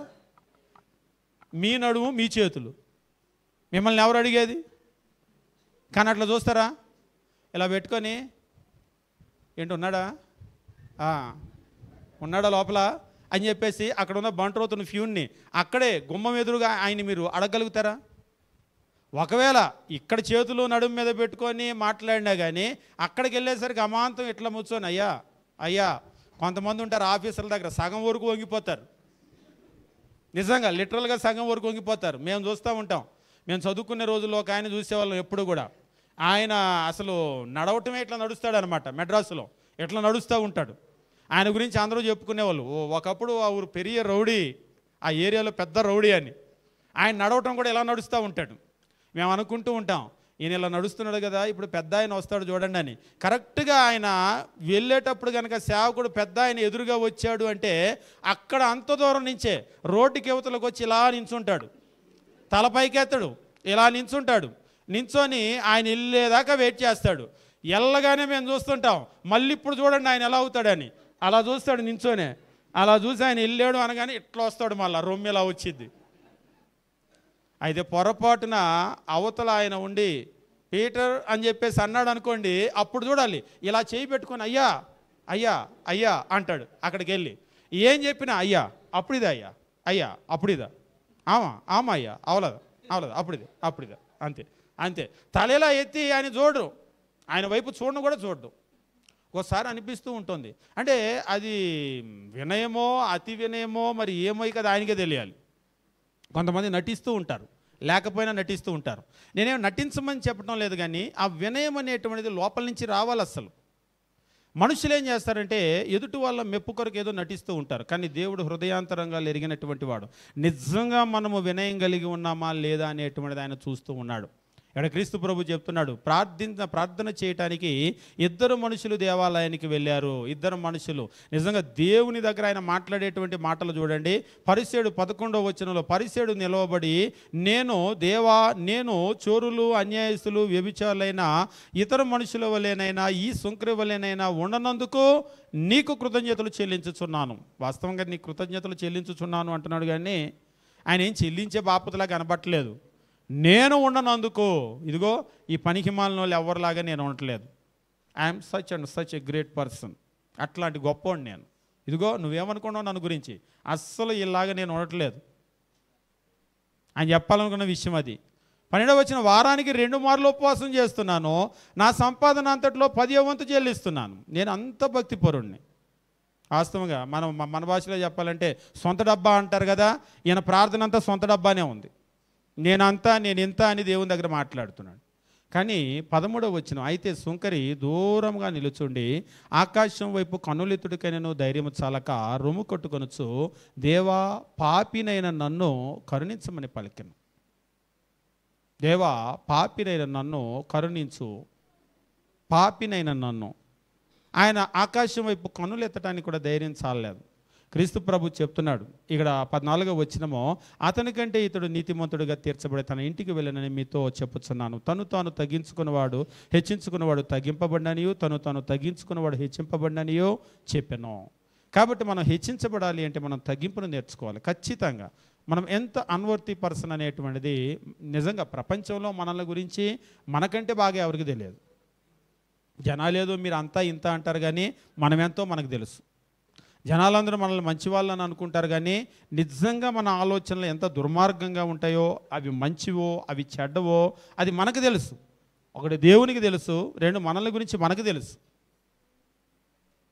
ఇక్కడ మనం చూసినప్పుడు వీళ్ళు ఒప్పుకోగలిగారు, వాళ్ళు ఏమిటి అనేటువంటిది ఒప్పుకోగలిగారు. మనం కూడా ఎప్పుడైతే దాన్ని ఒప్పుకోగలుగుతామో అప్పుడు మాత్రమే మనము ఖచ్చితంగా మన ఆత్మీయ జీవితంలో విజయాన్ని పొందగలం. అలా కాకుండా నేను ఇంత నేను గొప్ప నేను గోసి అని కనుక అనుకున్నట్లయితే మనం ఎన్నటికీ కూడా అభివృద్ధి చెందలేం. రెండవ విషయము, ఆత్మీయ జీవితంలో మనము సక్సెస్ అనేటువంటిది విజయాన్ని చూడాలి అంటే మరొక ముఖ్యమైనటువంటి విషయం ఉంది. అదేమిటి అంటే మనము ఎంత అన్వర్తి పర్సన్ అనేటువంటిది మనం ఒప్పుకోవటం మాత్రమే కాదు, మరొక ముఖ్యమైనటువంటి విషయం ఏమిటి అంటే మనకి ఎప్పుడూ కూడా మనకి ఒకే ఒక గురి అనేటువంటిది ఉండాలి, ఒకే ఒక లక్ష్యం అనేటువంటిది ఉండాలి. సింగిల్నెస్ ఆఫ్ పర్పస్, ఒకే ఒక గురి ఒకే ఒక లక్ష్యం ఉండాలి. మీరు ఎప్పుడైనా సరే విజయాన్ని సాధించాలి అంటే మీరు ప్రపంచంలో ఏ రంగంలోనైనా సరే విజయాన్ని సాధించిన వాళ్ళని మీకు తెలిసిన కొన్ని ఎగ్జాంపుల్స్ తీసుకోండి. వాళ్ళు అదే రంగంలో కృషి చేయటం వల్ల వాళ్ళ స్థితికి వస్తారు. ఇంగ్లీష్లో ఒక సామెత ఉంటుంది, a jack in all trades master in none. I repeat, a jack in all trades master in none. ప్రతి దానిలో ఏలు పెట్టేవాడు ఎందులో మాస్టర్ కాలేడు అని దాని అర్థం. ప్రతి దానిలో ఏలు పెట్టామనుకోండి ఎందులో కూడా మనం రాణించలేము. ఏదైనా రాణించాలి అంటే ఒకదాన్నే గట్టిగా పట్టుకోవాలి. సింగిల్నెస్ ఆఫ్ పర్పస్, ఒకే ఒక గురి ఒకే ఒక లక్ష్యంతో మనం ముందుకు వెళ్తే దాన్ని మనం సాధించగలం. అలా కాకుండా దీని మీద దాని మీద దాని మీద దాని మీద పెట్టామనుకోండి దేన్ని సాధించలేం. ఈరోజు మనం ఎందుకు ఏమీ సాధించలేకపోతున్నామంటే నిజంగా మనం చదువుకునేటువంటి పిల్లలకి చెప్తాం, నువ్వు టీవీలు గీవీలు లేకపోతే ఆటలు గేట్లు ఇవన్నీ అంటే అబ్బాయి నీకు మంచి మార్కులు రావు, నీకు మంచి మార్కులు రావాలి అని ఉంటే నువ్వు ఫస్ట్ రావాలి అని ఉంటే ఇవన్నీ వదిలిపెట్టి నువ్వు చదువుకో చదువుకో చదువుకో, అప్పుడు నువ్వు బాగా మార్కులు తెచ్చుకుంటావు. The same is applicable for us also. అదే మనకు కూడా అప్లై అవుతుంది కదా. మనం దాని మీద దాని మీద దాని మీద మనసు పెడితే మనం కూడా రాణించలేం. నేను దేని గురించి మాట్లాడుతున్నా అంటే భౌతికంగా మనం ఏంటి అనేటువంటిది కాదు, ఆత్మీయంగా మనకు ఒక లక్ష్యము లక్ష్య సాధన ఉంది. ఆ లక్ష్యాన్ని సాధించాలి అంటే మనకు కూడా సింగిల్నెస్ ఆఫ్ పర్పస్ అనేటువంటిది అవసరం. నేనేం సాధించాలి నేనేం సాధించాలి నేనేం సాధించాలి, ఎంతసేపటికి మన మనస్సంతా కూడా దాని మీదే ఉండాలి. అపోస్తులైనటువంటి పౌలును కనుక మనం గమనించినట్లయితే ఫిలిప్పీలకు రాసినటువంటి పత్రిక, నేను ముగించేస్తాను సమయం అయిపోయింది. అపోస్తులైనటువంటి పౌలు ఫిలిప్పీలకు రాసినటువంటి పత్రిక మనం గమనించినప్పుడు 3వ అధ్యాయము దేవుని వాక్యం ఈ రీతిగా తెలియజేస్తూ ఉంటాడు. 3వ అధ్యాయం మనం గమనించినప్పుడు ఇక్కడ ఒక మాటను చెప్తూ ఉంటాడు. 3వ అధ్యాయము 13వ వచనము, సహోదరులారా నేను ఇదివరకే పట్టుకొని ఉన్నానని తలంచుకొనను. నేను ఇదివరకే పట్టుకొని ఉన్నానని తలంచుకొన్నాను. ఇందాడే చెప్పాను, అపోస్తులైనటువంటి పౌలు భ్రమల్లో బ్రతకట్లేదు, వాస్తవాల్లో జీవిస్తున్నాడు ఆయన. నేను ఇదివరకే పట్టుకున్నానని నేను తలంచుకొనను, అయితే ఒకటి చేయుచున్నాను, బాగా గమనించండి, ఒకటి చేయుచున్నాను, వెనక ఉన్నవి మరచి ముందు ఉన్న వాటి కొరకై వేగిరపడుచు క్రీస్తు యేసునందు దేవుని ఉన్నతమైన పిలుపునకు కలుగు బహుమానము పొందవలనని గురి యొద్దకే పరిగెత్తుచున్నాను అని చెప్పేసి అంటున్నాడు. ఇక్కడ ఆయన చెప్పినటువంటి మాట ఏమిటి అంటే, మనకు మరలా నేను తెలుగులో చెప్తున్నాను 13, సహోదరులారా నేను ఇదివరకే పట్టుకొని ఉన్నానని తలంచుకున్నాను. అయితే బాగా గమనించండి, అయితే నేను 2 చేయుచున్నాను, 3 చేయుచున్నాను, 4 చేయుచున్నాను, 10 చేయుచున్నాను, చాలా చేయుచున్నాను ఇలా అన్నాడా? ఆయన ఎన్ని చేస్తున్నాడట? అయితే 1 చేయుచున్నాను. ఎన్ని చేస్తున్నాడు ఆయన? మనమైతే ఎన్ని చేస్తాం? మనం పొద్దున్నే లేస్తే ఒక దగ్గర ఉంటాం, ఆ తర్వాత ఇంకొక దగ్గర ఉంటాం. అంటే ఇక్కడ నేను ఎవరు విమర్శించినట్లుగా ఉంటుంది కానీ మీరు నమ్ముతారు నమ్మరు, చాలామంది విశ్వాసుల గురించి నేను మాట్లాడట్లేదు. సేవకులు చాలా ఇన్సూరెన్స్ ఏజెంట్లుగా ఉంటారు, ఇంకేదో వాటిలో ఏజెంట్లుగా ఉంటారు, ఇంకేదో కట్టించుకుంటూ పాలసీలు కట్టించుకుంటూ తిరుగుతారు. ఆదివారం అయితే మాత్రం ప్రసంగాలు చేస్తారు. అది ఎట్లాగో నాకు అర్థం కాదు. వారం అంతా ఒకసారి ఒక ఆయన్ని అడిగాను, వారం అంతా పాలసీలు కట్టించుకోమని తిరిగి నీ బుర్రంతా పాలసీలే నిండి ఉంటాయి. ఎందుకంటే ఒకసారి ఒక పాలసీని గురించి అనర్గళంగా మాట్లాడుతున్నాడు. ఎట్లా మాట్లాడుతున్నాడంటే అసలు ఆ పాలసీ, ఆ పేపర్ ఇస్తే కూడా చిన్న చిన్న అక్షరాలు మొత్తం చాలా ఉన్నాయి, సంతకం పెట్టాలంటే అవన్నీ చదివి పెట్టాలి, ఆయన చదవకపోయినా నేను చెప్తానని చెప్పేసి అని ఆయన చాలా చెప్పాడు. అసలు ఆ పాలసీ మొత్తం చెప్పాడు. నాకు ఆశ్చర్యం వేసి అడిగాను, ఈ ఒక్క పాలసీనే స్టడీ చేశారా లేకపోతే మీ కంపెనీలో అన్ని పాలసీలు చెప్పగలరంటే ఫింగర్ టిప్స్ మీద ఉంటాయి సార్, ఏదైనా చెప్పగలను అన్నాడు. ఫింగర్ టిప్స్ మీద ఇన్ని పాలసీలు. మరి కొత్తది వస్తే ఏంటి అంటే, కొత్తది వస్తే ఇమ్మీడియట్గా నేర్చుకుంటామండి మేము, కస్టమర్లకు ఎక్స్ప్లెయిన్ చేయాలి కదా అన్నాడు. మరి వాక్యం నిజంగా ఒక్కోసారి వాళ్ళ జ్ఞానాన్ని చూసి ఇంత నేర్చుకుంటూ ఉన్నారే, మరి ఆదివారం ప్రసంగాలు ఎట్లా చేస్తారు? వారమంతా ఈ పాలసీలు మీ బుర్ర నిండా, హార్డ్ డిస్క్ నిండా మీ పాలసీలు నింపేసుకొని మీరు ఆదివారం ఎట్లా ప్రసంగం చేయగలుగుతాం? మనము గమనించకపోయినా పగలంతా దేని గురించి ఆలోచన చేస్తామో, మనం నిద్రపోయినప్పుడు మన బ్రెయిన్ అదే ఆలోచన చేస్తూ ఉంటుంది, మెదడు అదే మనం కలలు అని చెప్పేసి అంటూ ఉంటాం కదా. మన ఆలోచనల యొక్క కొనసాగింపు అది. అంటే మనం దేన్నైతే, చిన్నపిల్లల విషయంలో చాలా బాగా మీకు అర్థమవుతుంది. పిల్లలు ఏదైనా ఆ నిద్రపోయే ముందు ఏదైనా ఇన్సిడెంట్ జరిగిందనుకోండి, ఒకవేళ ఎవరైనా కొట్టారు, ఏడ్చారు, నిద్రపోయినప్పుడు దాన్నే కలవరిస్తూ ఉంటారు. అంటే అదే వాళ్ళ ఆలోచన కొనసాగిస్తూ ఉంటుంది. నిద్రలో లేపడిగినా చెప్పాలి అని అడుగుతారు కదా, చదివేటప్పుడు చదివి పడుకున్నారనుకోండి, వాళ్ళ ఆలోచనలు అదే ఉంటాయి. ఆత్మీయ జీవితం, దేవుని వాక్యము ఇదే మన మనసులో ఉందనుకోండి, నిద్రలో లేపడితే కూడా అదే చెప్తాం. కానీ ఈరోజు మనం ఒకటి చేయట్లేదు. పౌలు గారు అయితే ఏం చేస్తున్నాడట? నేను 1 చేయుచున్నాను అని చెప్పేసి అన్నాడు. ఆయన చాలా క్లియర్గా చెప్తున్నాడు, this one thing I do, నేను 1 చేయుచున్నాను. 1 చేయుచున్నాడంట. ఏమిటది? నేను 1 చేయుచున్నాను. ఏమిటా 1 అంటే, వెనక ఉన్నవి మరచి మొత్తం, మన భాషలో చెప్పాలంటే డిలీట్ అని చెప్పేసానండి, మొత్తం కూడా వాటన్నిటిని కూడా డిలీట్ చేసేసి ఇప్పుడు ఆయన మైండ్లో 1 ఉంది. అదేమిటి అంటే, ముందున్న వాటి కొరకై వేగిరపడుచు ఆయన పరిగెత్తుతూ ఉన్నాడు. ఇక ఇప్పుడు పౌలు గారి యొక్క జీవితం అంతా కూడా ఆ లక్ష్య సాధనే. ఈరోజు మనకైతే ఎన్ని వ్యాపకాల్లో మార్తా మరియల గురించి ఎప్పుడు చూస్తూ ఉంటాం. మార్తా నీవు అనేక విషయాల గురించి చింతించుచున్నావు, మనం కూడా అనేక విషయాల గురించి చింతిస్తున్నాం. ఆ చింతించేటువంటి వాటిల్లో పగలంతా చాలా విషయాలు, సాయంత్రం అయితే టీవీ సీరియళ్ళు, ఆ సీరియళ్ళు మళ్ళీ ఇక అవన్నీ రకరకాల కార్యక్రమాలు, ఆ తర్వాత కొంతమంది వాటిని గురించినటువంటి చర్చలు. నిజంగా కొంతమందిని గురించి మనం గమనించేటప్పుడు ఆత్మీయ జీవితం చాలా వెనకబడిపోవటానికి ప్రధానమైన కారణం ఏమిటి అంటే, ముళ్ళ పొదలాగైతే ఒత్తేసినాయో ఈ వ్యాపకాలన్నీ కూడా వాళ్ళలో ఉన్నటువంటి ఈ ఆత్మీయ జీవితం అనేటువంటి ఆలోచన ఒత్తేస్తూ ఉన్నాయి. ఇది ఒత్తివేయబడకుండా ఉండాలి అంటే ఆ ముళ్ళకంపలన్నింటినీ కూడా చుట్టుపక్కల ఉన్న వాటన్నింటిని పీకేసి ఒకటే. మీరు ఎప్పుడైనా వ్యవసాయం చేసేటువంటి రైతు చూడండి, కలుపంతా పీకి అవతలేస్తూ ఉంటాడు అసలు మొక్క పెరగటానికి. అస్సలు మనలో ఉన్నటువంటి ఆ పర్పస్ అనేటువంటిది బలంగా ఉండాలి అంటే మిగిలిన వాటన్నింటినీ కూడా మనం తొలగించవలసిన అవసరం ఉంది. అపోస్తలుడైనటువంటి పౌలు యొక్క సక్సెస్కి ముఖ్యమైనటువంటి మరొక సూత్రం ఏమిటి అంటే, ఆయన 1 చేయుచున్నాడు. ఈ jack in all trades, master in none. ప్రతిదానిలో వేలు పెడితే ఎందులో మాస్టర్ కాలేం. నీ ఆత్మీయ జీవితంలో నువ్వు గురి దగ్గరికి వెళ్ళగలగాలి అంటే ఒకటే లక్ష్యం ఉండాలి.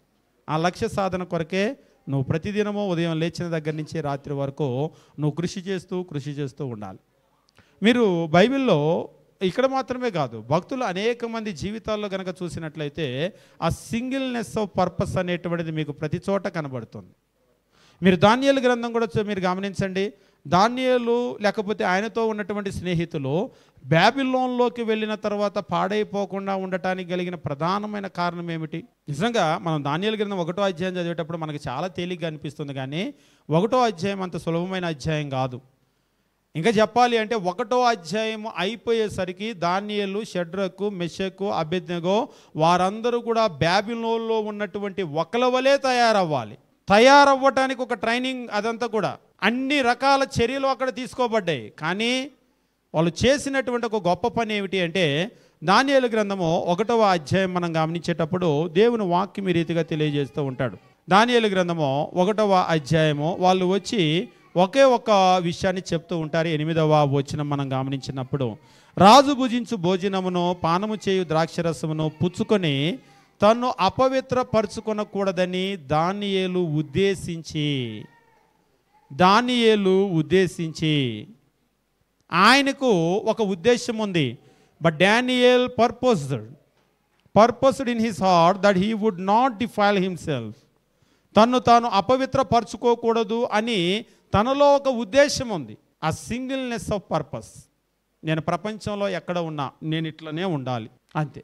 ఎక్కడికి వెళ్ళినా కానీ వాళ్ళని ఎవరూ మార్చలేకపోయారు. ఇంకా చెప్పాలంటే ప్రపంచంలో వాళ్ళని మార్చడానికి ఉన్నటువంటి అతి గొప్ప స్థలం ఏమిటి అంటే బాబిలోన్. ఆ బాబిలోన్లో కూడా ఆ కింగ్స్ కోర్టులోకి వెళ్ళటానికి ఆ ట్రైనింగ్ పీరియడ్ ఉంది కదా, అది చాలా చాలా చాలా ప్రమాదకరమైనటువంటి ట్రైనింగ్ పీరియడ్. ఎందుకు అంటే పూర్తిగా వాళ్ళ పేర్లు మార్చారు, వాళ్ళ కట్టు బొట్టు మనం అంటూ ఉంటాం కదా, అదంతా కూడా మార్చివేయబడింది. కానీ ఆయన మారలేదు. ఆయనే కాదు, మీరు పాత నిబంధనలో ఆదికాండంలోనే యోసేపును చూస్తూ ఉంటారు. యోసేపును చూసేసరికి యోసేపు అక్కడికి వెళ్ళిన తర్వాత ఆయన చూసి ఆయన తోడబుట్టిన అన్నదమ్ములే గుర్తుపట్టలేదు. ఆయన తోడబుట్టినటువంటి అన్నదమ్ములు అంటే ఆయనతో పాటు పుట్టి ఆయన కంటే ముందు పెట్టిన వాళ్ళే కదా అన్నలంతా. అంటే ఎవరు? అన్నల కళ్ళ ముందు పుట్టి కళ్ళ ముందు పెరిగినవాడు తమ్ముడు వాడు. ఆయన ముందు పుట్టినటువంటి వాళ్ళందరూ కూడా ఆయన రూపాన్ని చూసి గుర్తుపట్టలేదు. అంటే దాని అర్థం ఏంటి? ఆయన రూపం పూర్తిగా మారిపోయింది. కానీ యోసేపు మారాడా అంటే ద ఆన్సర్ ఈజ్ నో. వాళ్ళు యోసేపు యొక్క రూపాన్ని మార్చగలిగారు కానీ ఆయన యొక్క ఉద్దేశాన్ని మార్చలేకపోయారు. ఆ సింగిల్నెస్ ఆఫ్ పర్పస్. మీరు భక్తుల యొక్క జీవితము ఎక్కడికి వెళ్ళినా కానీ ప్రపంచంలో వాళ్ళని ఎవరూ మార్చలేకపోయారు, వాళ్ళే ఇతరులను మార్చారు. అదే మనమైతే మొన్న ఒక ఆయన అంటున్నాడు, నేను మంచోడినే, కాకపోతే వాడి ఎదవ, వాడి జోలు, వాడితో సావాసం చేసి ఇట్టయ్యా. నిజంగా వాడితో సావాసం చేసి ఇట్టయ్యావంటే వాడు కాదు, మనం ఎదవ. ఈయన అంటున్నాడు ఆడు ఎదవని. ఆడు కాదు, మనం ఎదవ. ఎందుకంటే నిజంగా మనం గట్టిగా ఉంటే మనం అట్లావం. కాబట్టి మనం నిజం ఎదవ. నువ్వు వాడిని ఎదవ అంటున్నావు కానీ వాడు కాదు ఎదవ. వాడు మార్చాలనుకున్నాడు, మళ్ళీ మార్చాడు. వాడు నువ్వు అప్రిషియేట్ చేయి. ఎదవ ఎవరంటే ఈ టోటల్ ఎపిసోడ్లో మనం ఎదవ. మారాలి అని లేకపోయినా మారిపోయాం. ఆయన మార్చాలి అనుకున్నాడు, మార్చాడు. మనమేమో మారాలి అనుకోలేదు కానీ మారిపోయాం. కాబట్టి నిజం ఎదవ మనం. నిజంగా భక్తుల యొక్క జీవితాలను కనుక మనం చూసినట్లయితే వాళ్ళకు ఉన్నటువంటి ఉద్దేశం సింగిల్నెస్ ఆఫ్ పర్పస్, దాన్ని ప్రపంచంలో ఎవరు మార్చలేకపోయారు. వాళ్ళని ఎవరు షేక్ చేయలేకపోయారు వాళ్ళ విశ్వాసాన్ని. ఈరోజు మన విశ్వాసం ఏమిటి అంటే అది అలాగే కదిలిపోతూ ఉంటుంది. ఇక ఎంత బాగా కదులుతుంది అనేటువంటిది ఎదుటి వాళ్ళ మీద ఆధారపడి ఉంటుంది. ఇక వాళ్ళ జాలి, వాళ్ళ దయ, వాళ్ళ కృప.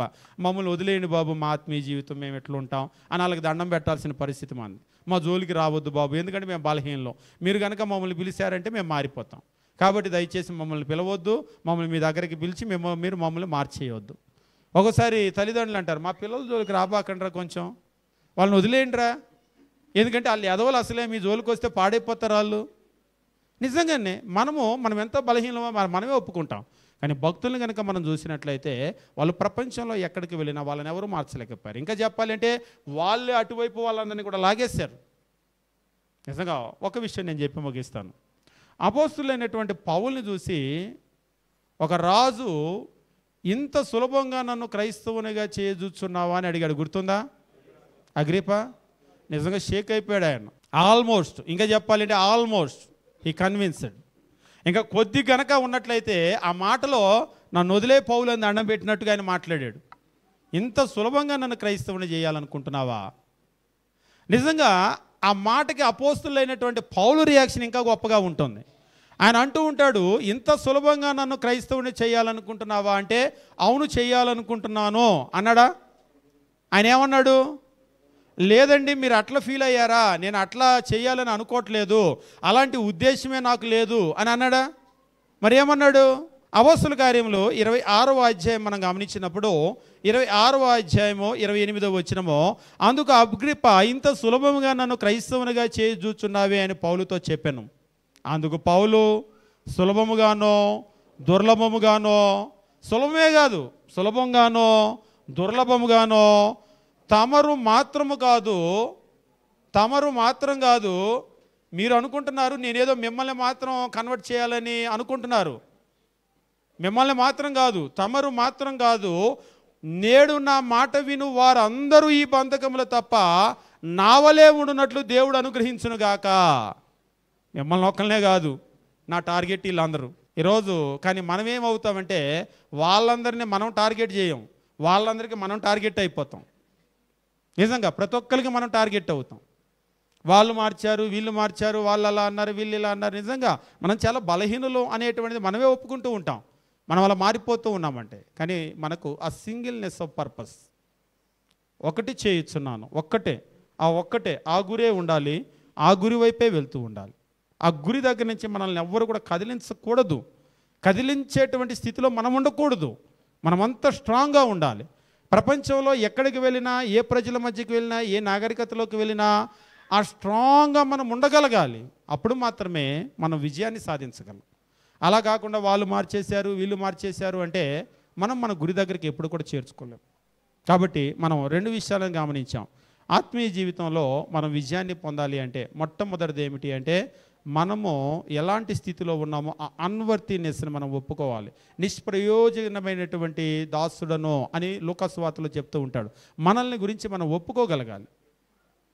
మనం ఎంత పనికి మాలిన వాళ్ళం మనం ఒప్పుకోగలిగాం. అపోస్తులైన పౌలు నిర్మోహమాటంగా ఒప్పుకున్నాడు. రెండవది మనం చేయవలసినటువంటి విషయం ఏమిటి అంటే ఆ సింగిల్నెస్ ఆఫ్ పర్పస్. ఒకే ఒక్క దాని మీద మనం దృష్టి పెట్టాలి. గురి, లక్ష్యం ఒకటి. దాని వైపు నుంచి మనం ఎప్పుడు కూడా కదిలిపోకూడదు. ఇక మిగిలిన వాటన్నింటినీ కూడా మర్చిపోవాలి. మిగిలిన వాటన్నింటినీ మర్చిపోయి ఒకదాని మీదే గురి పెట్టాలి. మీరు ప్రపంచంలో ఏ రంగంలోనైనా సరే రాణించారు అంటే మీరు గమనించండి. ఒక ఐఏఎస్ కూడా, మీరు అప్పుడప్పుడు ఐఏఎస్ సాధించిన వాళ్ళని చూస్తూ ఉంటారు కదా. ఒకసారి వాళ్ళని గురించి మీరు ఇంటర్వ్యూలు చాలా కండక్ట్ చేస్తూ ఉంటారు. వాళ్ళ ఇంటర్వ్యూలు మీరు ఎప్పుడైనా చూడండి. వాళ్ళు చెప్పే ఒకే మాట ఏమిటి అంటే, పొద్దున లేస్తే రాత్రి వరకు ఇదే సివిల్స్ వరకు వాళ్ళు చదవటం. తిండి ఉండదు, తిప్పలు ఉండదు, ఇల్లు ఉండదు, తల్లిదండ్రులు, అన్నదమ్ములు, రుణానుబంధాలు, చుట్టాలు, బంధువులు, పెళ్ళిళ్ళు, పేరంటాలు, ఫంక్షన్లు, సినిమాలు, ప్రపంచంలో ఏమీ ఉండదు. వాళ్ళకి తెలిసిన ఒకటి ఏమిటంటే పొద్దున లేస్తే కూర్చొని చదవటం. కొట్టాలి ఎట్లయినా సరే దాన్ని. అలాంటి వాళ్ళే కొడతారు. అంతేగాని నిర్లక్ష్యంగా దాన్ని వ్యవహరించే వాళ్ళు ఎవరు కూడా దానిలో రాణించలేరు. ఆత్మీయ జీవితం కూడా అలాగనే. క్రైస్తవులుగా మనము రాణించగలగాలి అంటే ఆ సీరియస్నెస్, ఆ సింగిల్నెస్ ఆఫ్ పర్పస్ ఉన్న వాళ్ళు మాత్రమే దీన్ని సాధించగలుగుతారు. ఆడతా పాడతా ఏదో వచ్చామా, కూర్చున్నామా, వెళ్ళామా, ఆదివారం వచ్చామా, ఇలాంటి వాళ్ళు ఎప్పుడు కూడా రాణించలేరు. అటువంటి వాళ్ళ ఆత్మీయ స్థితి ఎదుగుతుంది అని చెప్పేసి దయచేసి అప్పుడు కూడా ఊహించుకోకూడదు. అటువంటి వాళ్ళు ఎప్పుడు కూడా ఎదగరు, అటువంటి వాళ్ళు ఎప్పుడు కూడా విజయాన్ని సాధించలేరు. ఇంకా మనం పౌలు గారి జీవితం చూసినప్పుడు అనేకమైన విషయాలు ఉన్నాయి. ఎప్పుడైనా వాటిని చూడటానికి ప్రయత్నం చేద్దాం. ఈ రెండు మాత్రం బాగా ప్రాక్టీస్ చేయండి. మొట్టమొదటి విషయం ఏమిటి అంటే మనం ఎంత unworthy person, we have to confess that. మనం దాన్ని ఒప్పుకోగలగాలి. మనమేమిటి, మన స్థితి ఏమిటి. రెండవది ఏమిటి అంటే ఆ సింగిల్నెస్ ఆఫ్ పర్పస్. ఒకే దాని మీద దృష్టి పెట్టాలి. మిగిలిన వాటన్నింటిని కూడా మర్చిపోవాలి, వెనక పెట్టేసేయాలి. వాటన్నింటిని కూడా మర్చిపోయి ఒకే దాన్ని మనం ముందు పెట్టుకొని ఆ లక్ష్యం వైపే మన ప్రతి అడుగు వేస్తూ మనం ముందుకు వెళ్ళాలి. ప్రపంచంలో మనల్ని ఎవరిని కూడా కదిలించకూడదు. అవసరమైతే మనం ప్రపంచాన్నంతా కూడా షేక్ చేయాలి, కానీ మనం షేక్ అవ్వకూడదు. అట్లా కనుక ఉన్నట్లయితే మనం గెలవగలుగుతాం. ఇంతవరకు ఓర్పుతో విన్నటువంటి మీ అందరికీ కూడా వందనాలు తెలియజేస్తూ ముగిస్తూ ఉన్నాం.